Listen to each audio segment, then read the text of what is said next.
Hello, podcast listeners. We know podcasts are a great way to catch up on a program that you may have missed on KSJE, and it's provided as a free service of this radio station. But you know, KSJE is now listener-supported, and so while you enjoy this podcast, we hope that you'll also take some time to join KSJE.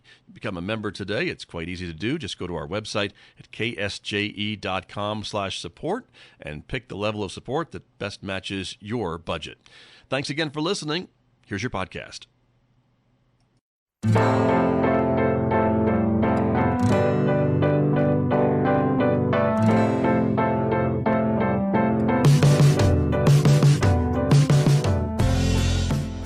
Good morning, everyone. I'm Megan Culliff, along here with Scott Micklem.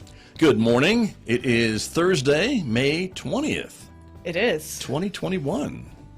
Week number... 61. Really? Yeah. Wow.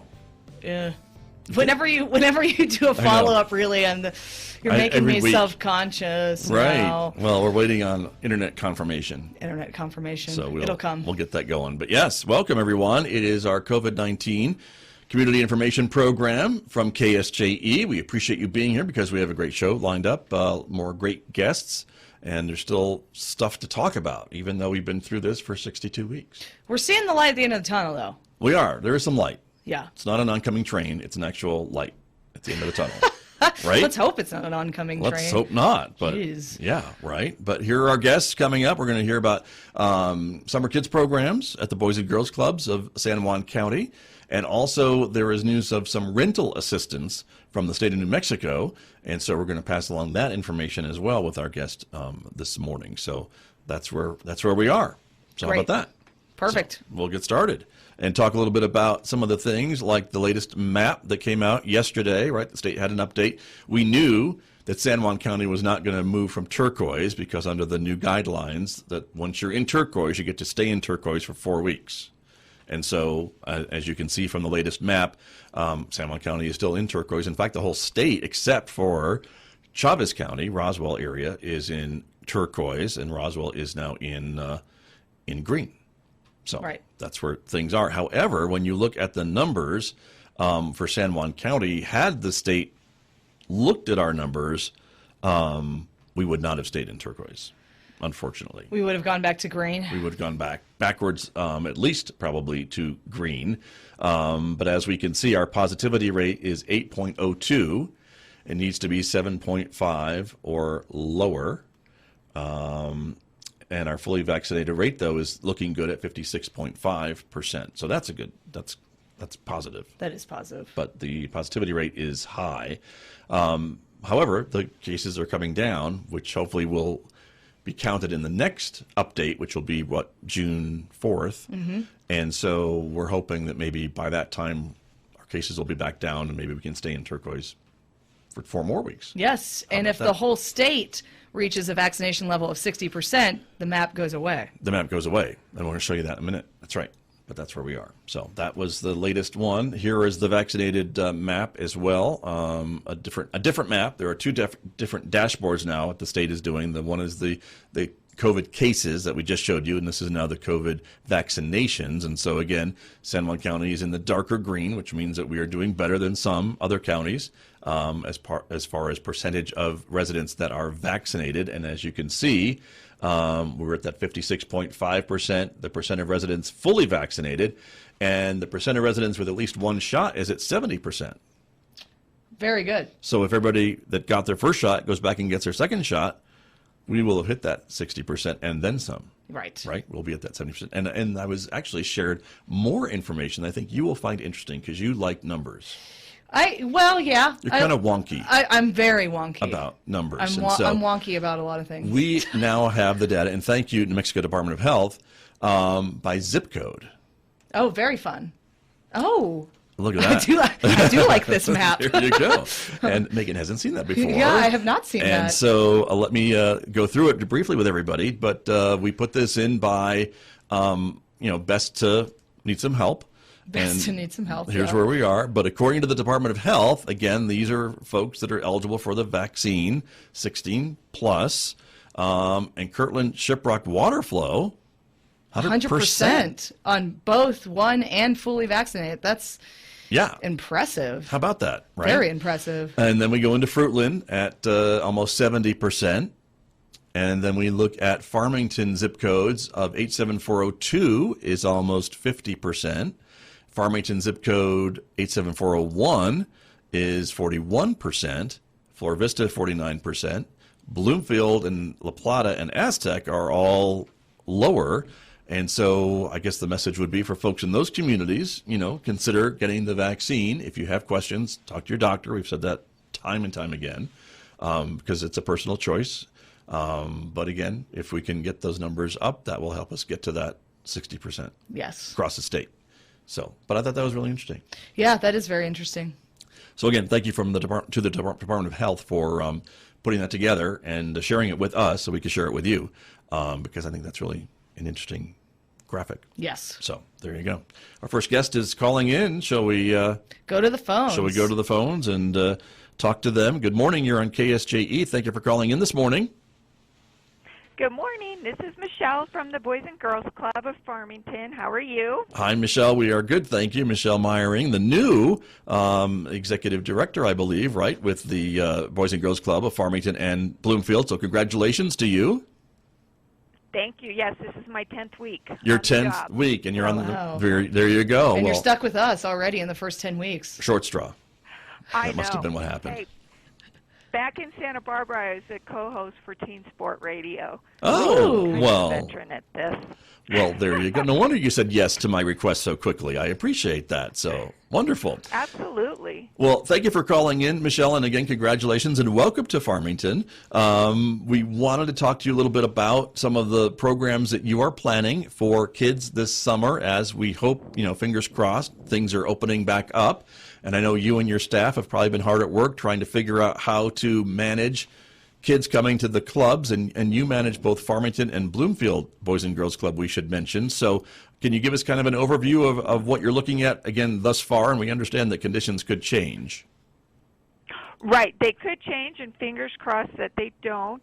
And we have a couple excellent summer camp opportunities for kids this summer. And the best thing is they are all free of charge. We are not charging for these summer camps.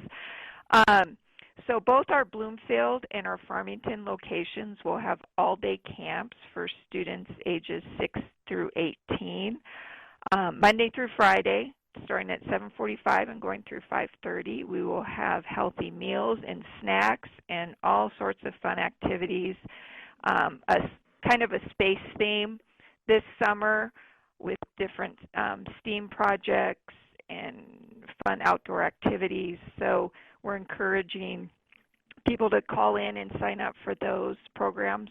Right now, we're almost at our wait list, but we are encouraging everybody to sign up in case some drop or some just need 2 days a week and others, want 3 days a week. We can help fill those slots. We want, they're used to having about 350 kids, so we know we're not going to be at that level, but we want as many kids to participate as we can. In order for that to happen, we need to have staff. So that's another thing we're doing right now is hiring staff for the summer. So if you're listening and you want to work with some fun, amazing kids, please call the Boys and Girls Club and let them know, and we'll get you the application process. We also have an amazing partnership with the school district. So at Animas, there's going to be the summer brain camp for grades 2nd through 5th, and we have one more registration day on Saturday here at the club, the Farmington Club, from 1 to 3. These are half-day programs and lots of fun activities Monday through Thursday, and then Friday is a field trip. Plus they get healthy food and free STEAM kits, and again, all these programs are free, so you can't, there's no way that you don't want to sign your child up for these programs. I agree. You'd be a fool not to. So I know, especially at the clubs where it's all day. Right. Oh, yeah. Lifesaver for so many parents, I'm sure. So let's talk about a little bit of the nuts and bolts about what camp looks like, particularly if it's ages 6 through 18. How are we dividing kids? I know if I was a parent, I wouldn't necessarily want my like 7-year-old hanging out with a 13-year-old. So how does that look? Oh, no, absolutely not. So we manage them in cohorts, and that's why we're encouraging everybody to apply as soon as possible, because our numbers are limited, and what we do is we'll fill, the first and second grade cohorts, the third and fourth grade cohorts, the fifth and sixth, and we actually have a separate teen center. It's a separate room only for teens. To do some fun, engaging activities. We're going to be working with San Juan College and hopefully getting work-study students over here to help them with, post-secondary pathways and getting them excited for what their future can look like, whether that's going into the trades or going into the military or going into a certificate program or a college, whatever, the interests those students have. But they are in a separate room. And we're going to be utilizing the entire facility and operating in cohorts of 1 to 15 so that we keep our numbers very manageable and the kids have, a great time with their leader. But yeah, we don't mix those different grade levels. The only time we would is if we pair up like a high school student with a younger kid for like a peer reading buddy or something in that context. But otherwise, we keep those core cohorts very separate. Very good. And so throughout the year, obviously Boys and Girls Club have programs throughout the year. So are those also free? Is this like something where if your kid goes to summer camp and catches the Boys and Girls Club bug, they could enroll throughout the school year? They can enroll throughout the school year. We'll start that registration towards the end of summer.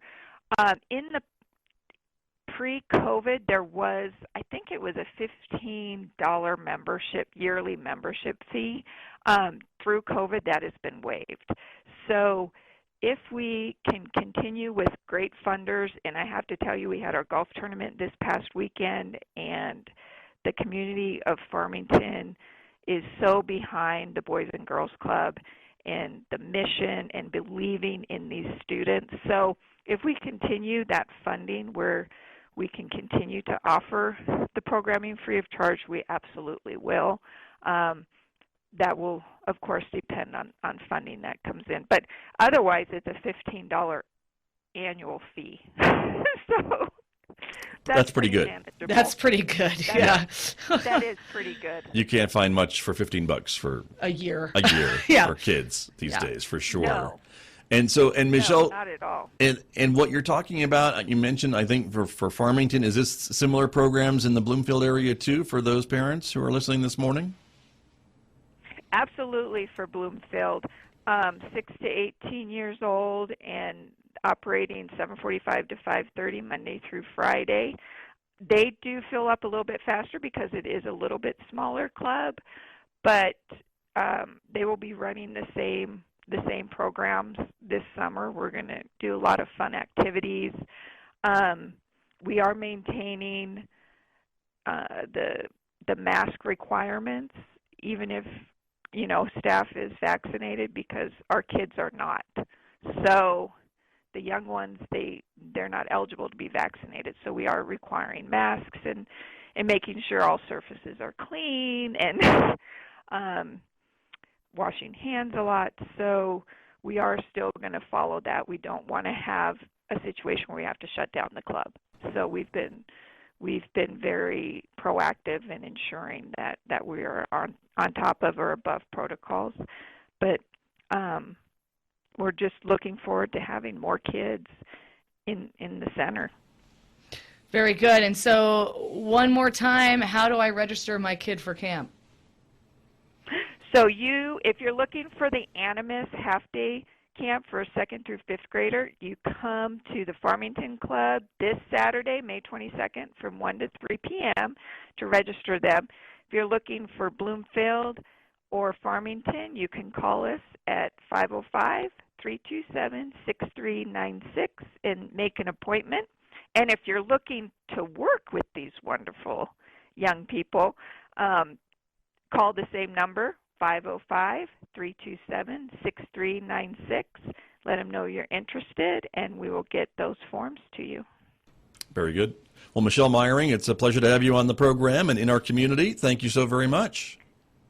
Thank you both, Scott and Megan. Thank you. We'll talk again soon. Thank you so much. That's Michelle Meyering. She is the new executive director of the Farmington Boys and Girls Clubs, our guest this morning here on KSJE during our COVID-19 community information program.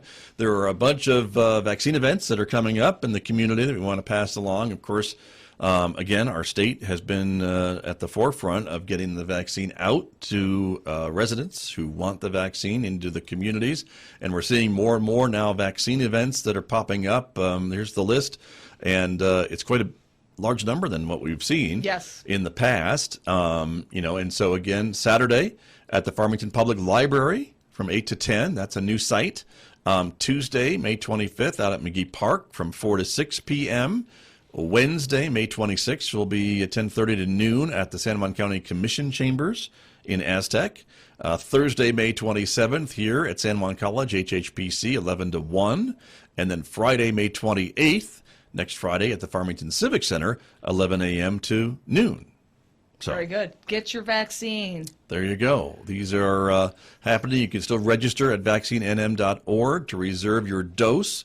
And then I believe you could almost choose what location and clinic you want to go to get your shot. Here at San Juan College, we should mention tomorrow is a student drive-through vaccination clinic. And so the college is offering this. It is Johnson & Johnson vaccine, so the one and done.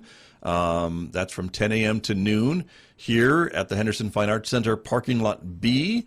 It is free to all students. Just show your student ID badge, and you're being asked to fill out the vaccine form, which you can find at sanjuancollege.edu/vaccines.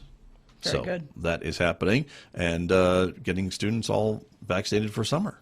Good idea. Right? As they should. How about that? So that is happening here at San Juan College tomorrow, so everybody can check that out. Another clinic that we want to mention, actually, is coming up in June, Wednesday, June 9th in La Plata, the Upper La Plata Water Users Association on Highway 170, 4 p.m. to 6 p.m. So, again, we were talking about some of those other areas that don't have the higher vaccination percentages. Here's a clinic going on in that community, so that's happening from 4 to 6 at La Plata, Upper La Plata Water Users Association. So you can check that out. And again, vaccine, you can register at vaccinenm.org to get on the list and get ready to go and reserve your dose for that clinic if you would like to do that in June. So very good. There you go. Let's see. What else do we want to share? We will talk a little bit about rental assistance with our next guest in just a moment as we wait for them to call us. But again, the state is certainly trying to get everyone to get vaccinated as we want to get to that 60%. And so again, that is the magic number, I guess, for lack of a better term, right? It is. Because that is when the state has said that the color-coded maps will go away. Right. And, we were on target to reach that by the end of June, and we're getting into June very quickly here. So hopefully that the state is still happening. Here are some of the statistics from the state of New Mexico from yesterday. We can take a look. As I mentioned, San Juan County's case numbers were lower than they have been, which was great to see. We had 12 new cases in San Juan County yesterday out of the total 160 cases that the state reported yesterday. So now we're at about 201,489 cases in New Mexico. 4 deaths in the state reported yesterday, 0 deaths in San Juan County, and another 127 recoveries. So we always like to share that good news as well. The other stories that we're tracking at KSJE.com, of course, the mask mandate. The CDC came out recently, talk a little bit about wearing masks and not wearing masks. If you're fully vaccinated, it seems to be less restrictions, I guess, if you're fully vaccinated. So the state announcing they're going to follow those CDC guidelines. Some stores have kind of relaxed their mask mandates for fully vaccinated folks. Others have not. So again, it's kind of depends on where you go, I think. And I would encourage folks to just abide by whatever that store is doing. I would agree. Yeah. If Right. it has a sign, abide by the sign. Exactly. So There you go. but I mean, the mask news is just so interesting to me because there's a diverse realm of opinions, don't you think, when it comes There to... are a lot of opinions. And, the CDC finally releases these guidelines for fully vaccinated folks. You don't have to wear a mask. But, there's all sorts of concerns. How do we know if somebody who's not wearing a mask is actually vaccinated, et cetera, et cetera? So anyway, the controversy continues, I guess. It's kind of the honor system. Yeah. And we haven't done too well with that. But I mean, Honor systems never work. Right. Come on. But hopefully, again, it's one way to get out of this is to see more folks vaccinated. I guess that is my point. That's... So, and again, the point, if folks have a concern, we've asked them to, just talk to your healthcare professional, and they can answer any of the concerns that you have, because it may not be right for everybody. I completely understand that. If folks have some chronic health conditions, they may not be a good candidate for the vaccine, no matter how old they are. So, there's that. Next guest. Great. Shall we go to the phones? That's when you say yes. Yes. Okay. I said, good morning. Great. Were you It's nodding? The same thing. Yeah. Oh, okay. I was nodding sorry. for the radio listeners. That doesn't help with the radio. There was nodding. That's true. Good morning. You're in KSJE. Thank you for calling in this morning. Hi, this is Henry Valdez from the Department of Finance and Administration. Yes, sir. Talk about the Emergency Rental Assistance Program. Thank you for calling in, Mr. Valdez. We appreciate your time this morning. And yes, we've been talking a bit about that program that the state is now making available to residents. And so can you fill us in a little bit on how that works? This is it's a bunch of money too, as I understand it, but just kind of explain how it works, if you wouldn't mind. Yes, thank you for having me. So the state of New Mexico will grant $170 million of federal aid to New Mexicans for rental and utility assistance to households experiencing financial hardship due to COVID-19 outbreak. So that financial hardship could come in a variety of ways. For most people, it'll probably be due to employment, reduced hours, a furlough, being laid off, having to go on to unemployment. For others, it could be an increased medical expense due to COVID-19, or if they had to bury a family member or something of that nature that had, caused them to fall back on rent, or perhaps just, make it a lot harder to pay rent. Understood. And so this is something that is available, I guess, as funds are there. And so, I mean, this is something that you want folks to apply for sooner than later, I would think. Yes, definitely. So to apply, you need to go to renthelpnm.org. Again, it's renthelpnm.org. And people can go on there and they can apply on the online portal. It's all digital. And they can log into there. They can see the FAQ, which will have the documentation. That it's really important that people look that over to see the list of documents that they can use for their application. They don't need all of them, but they will need some depending on their situation. There's also, this is an income based program, so this is for moderate and low income, and there's an index there that kind of will show you based on counties in New Mexico where they fit in. But yeah, so that's the best way to apply is through the online portal. But we do, we understand that New Mexico is a diverse state in terms of technology, and so we offer a toll-free number where people could call and speak to a representative and have a paper application mailed directly to them if they need to. And that number is 1-833-485-1334. Again, that's 1-833-485-1334. Very good. And so I believe that for a period of time during COVID, there was like a rental forbearance that was happening, but that you were eventually going to have to pay that back. Is that right? And does this assistance program help with that as well? Yeah, so there was those moratoriums that were kind of blocking evictions. So people some people didn't pay rent for a whole year, and they just weren't able to. But those are, those were extended for a couple months, but they're going to go away eventually. So this program is really geared towards helping to make sure that people have a place to live, right? And so we don't want people to fall into homelessness or families to be displaced. So we will pay up to 12 months of back rent and utilities and up to 3 months into the future. So a lot of people made very hard decisions They borrowed money from family to ensure that they paid rent, and they weren't at risk of eviction at all. But so we don't want to. We want to still be able to help them out, so we can pay up to 3 months into the future. So I think that's really important, that this isn't just for back rent, that this is future rent as well.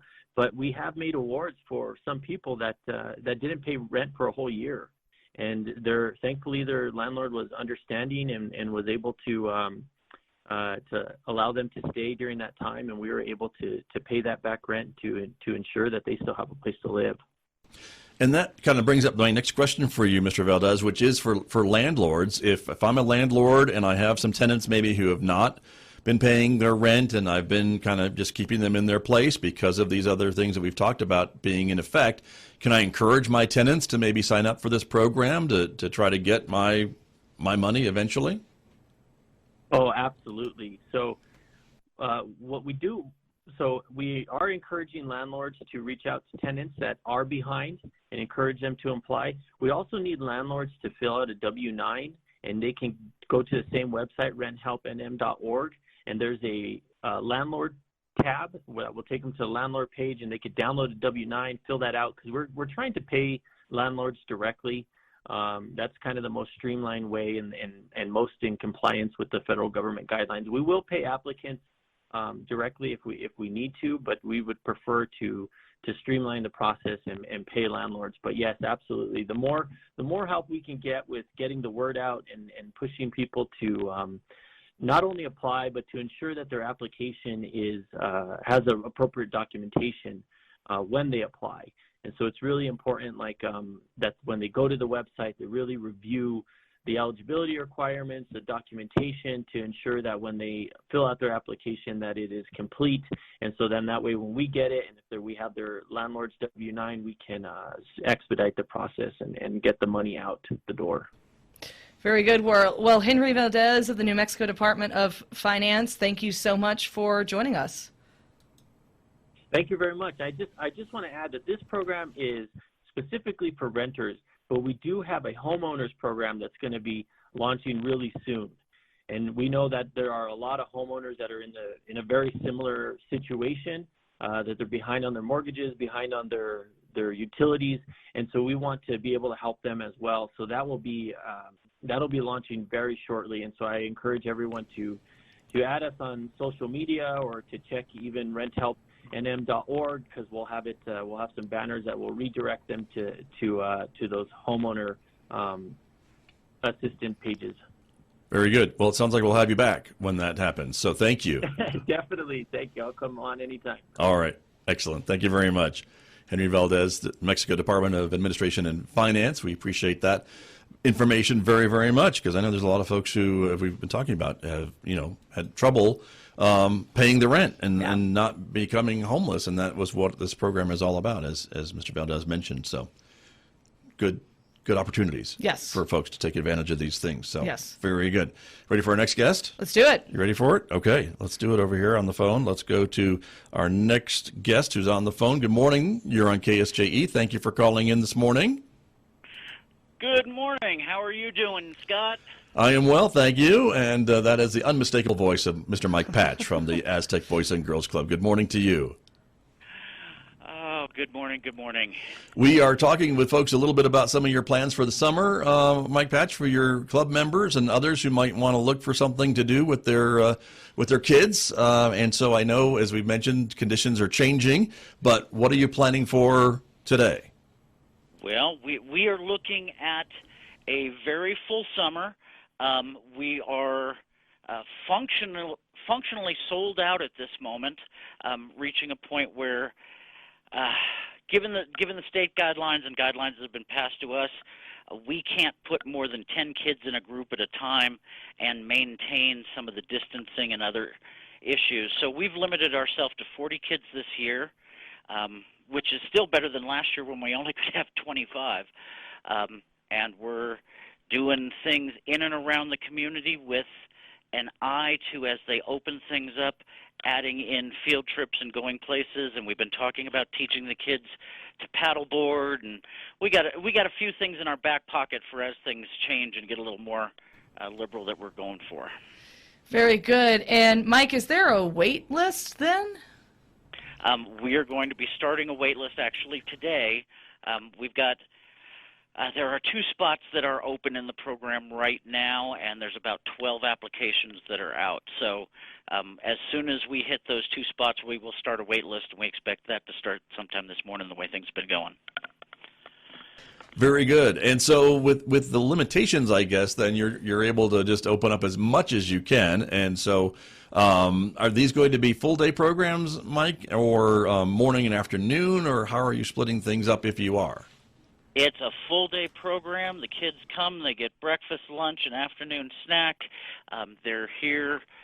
They can come as early as 7:30 in the morning and stay as late as 6 o'clock. Of course, that's to fit families and work schedules and everything else. So we are here to serve the kids, and we're adding in, or trying to add in, some educational things. One of the tragedies of the last 15 months has been what's happening to kids and education. And it's been unavoidable, and that's not to blame or anything, but we're looking at the latest study I saw a couple of weeks ago said kids in the best situations have lost between 5 and 7 months of education value. Kids in more average or worse situations could be more than a year. And it's just, we've essentially failed an entire generation of grade level. So we're trying to add in, we've always done reading and things during the summer, but we're trying to add in some programs that will actually add some school value, but be fun at the same time. Nobody wants to come to the club and take a test. That was my question. I'm like, you're going to make it fun, Mike, right? Jeez, you're going to Yes. come to school summer camp. Right. No, it's got to be fun. It's got to be, hey, you're going to come and you're going to learn something. Our kids this summer are going to spend a week learning about dinosaurs, and we actually are building fossil beds that they are going to then excavate. So it's going to be fun, believe me. Excellent. Yeah, that sounds awesome. That's so good. I do want to, because I saw a video with you explaining what the Boys and Girls Club did during 2020, and there were some really cool ways that you kept connected even when you had to shut down the place and Lysol it. Can you share a bit about that? Because we do like to, honor and highlight those stories too. Well, last year was such a crazy, just off-the-wall, unexpected, nobody could have predicted what happened. March 13th of last year, they said, close your doors and you're going to be closed indefinitely. By March 17th, we were delivering food boxes to kids that were shut in and couldn't get to the school distributions. We were closed for 13 weeks under those orders. Our little minivan drove over 3,500 miles and delivered almost 2,200 food boxes for kids. It's been a matter of how can we serve and how can we do. We then added programming packets and things the kids could do at home. We turned around, and when we were able to open, we served what we could, which was 25 at a time. When the schools didn't open when originally scheduled, we extended our summer program and started adding that education component where the kids could get on our computers and do their schoolwork. And we've done full-day education programs all through the year. I was just telling my board members I'm in the process of purchasing some Cat 5 cables and doing some rearranging. This will be the 7th physical change to site that we have done since last March, where we just keep adapting the site to fit whatever the needs are as schools change, as they go to hybrid, as they come back again. It's a matter of being on top of it and serving whatever the community needs. So how would I support the club, Mike? Oh, there's a lot of ways to support the club. Right now, we're getting ready to have our annual golf tournament. It's going to be August 6th, and we're just putting together the information on that, and that should be on our Facebook page and website hopefully by the end of next week, and we're looking for golfers. We're looking for people that just want to donate or want to have a sign at a hole saying, hey, this is my business, and let me tell you all about it. We've got some big news to go with it. I'm not sure I'm supposed to say this, so I'll go ahead and say it anyways, but Hillcorp is going to be a named sponsor for our golf tournament this year. So we're going to... Well, that's free publicity. Why wouldn't you say that? Why wouldn't you say I'm that? okay with you saying that. So I hope you don't get a phone call later. congrats, Hillcorp.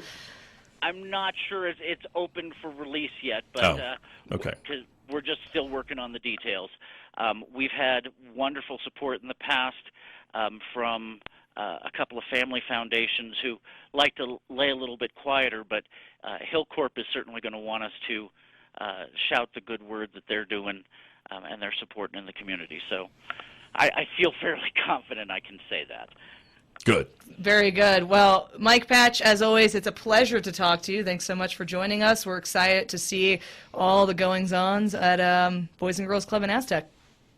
Well, we're excited for summer to come and to go back to the long days. They always tire us out, but they feel so good at the end of the summer and know that we've had real value impact. There's nothing beating what you can do with a kid and the experiences you can see through their eyes by the end of summer. It's important work that you do. Thank you, Mike. Thank you. You bet. That's Mike Patch. He is Executive Director of the Aztec Boys and Girls Club, our guest this morning on KSJE. Lots of opportunities for kids, right? So good. Right? It's so true. There's like actual, you said I was wonky. There are actual studies with numbers attached to them about how important summer camp is for children. Studies that you have read, I'm sure. Yeah. Yeah. I wouldn't mention it if I didn't read it. Exactly. Anyway, Thank you. The summation of it is super important. So even if you don't have a situation where the kid is struggling in any way, shape, or form, it's nothing but good for all types of child. So my new nickname for you is Ms. Wonk. I'll take it. You're welcome.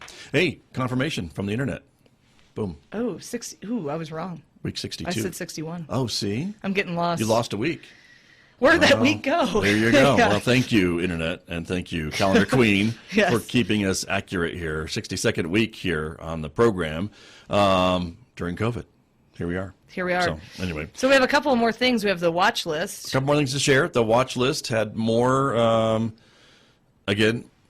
more companies on the list is what I'm trying to say. Pardon me, everyone. And so here we are. We could take a look. Farmington Police Department had 2 rapid responses.